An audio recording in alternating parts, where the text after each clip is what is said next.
Colossians 2, look at verse 14. I like this one. I like the other ones too. But number 3, the ordinances against us are canceled. Look at verse 14. Colossians 2:14. Blotting out the handwriting of ordinances that was against us, which was contrary to us, and took it out of the way, nailing it to his cross. What is this handwriting of ordinances that was against us? And it says it was contrary to us. This was our enemy. This is the law, the Mosaic law, which again, the reason Paul is writing this is because they're Judaizers. Part of what they're dealing with is people saying, you got to keep the law. You got to be baptized. You have to be circumcised. You have to keep the law of Moses and all of this. And it says, no, we don't have to do that anymore because Jesus did an awesome thing. It says he blotted out, he canceled the handwriting of ordinances that was against us. You can go and look in the Old Testament. Do this, don't do that. Thou shalt this, thou shalt not that. And all of these are ordinances that are against us because we don't keep them, because we didn't keep them. They condemn us. And we have a debt that was hanging over our head. And what was that debt? What we had to pay was death. And we could never pay that unless we went to hell. But Jesus came along and says, I've paid your debt. And here's what I did. He did something public.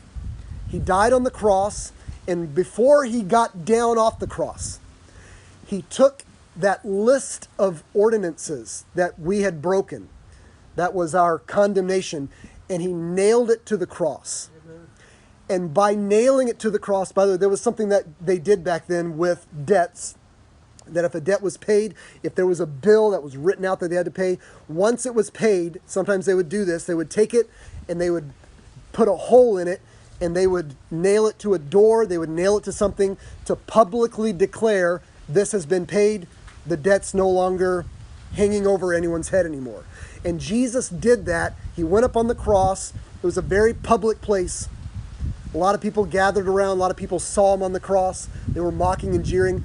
But one thing they didn't notice that he did, but he did it, and it's declared publicly, is that he nailed our sin and he nailed God's law that we had broken. So in essence, our sin, he nailed it to the cross, and it is taken away from being attached to us anymore. The sin debt is gone. I like what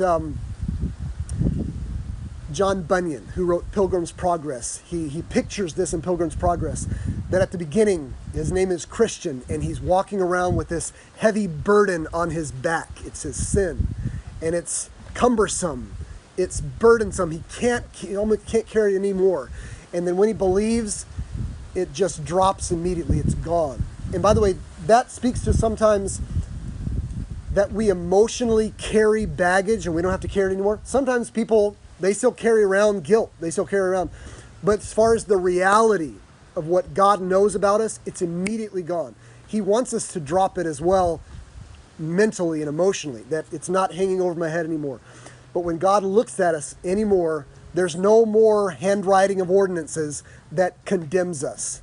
There's no one that can go to Jesus, can go to God the Father and say, oh, what a horrible, wicked person. Jesus says, no, I nailed that to the cross. It's there, and you can't go find the cross anymore. It's gone. And our ordinances have been canceled. God is all for cancel culture when it has to do with the right things. He has canceled the debt that was hanging over our heads, and it's only because of our connection to Jesus. What a wonderful thing. And then number 4,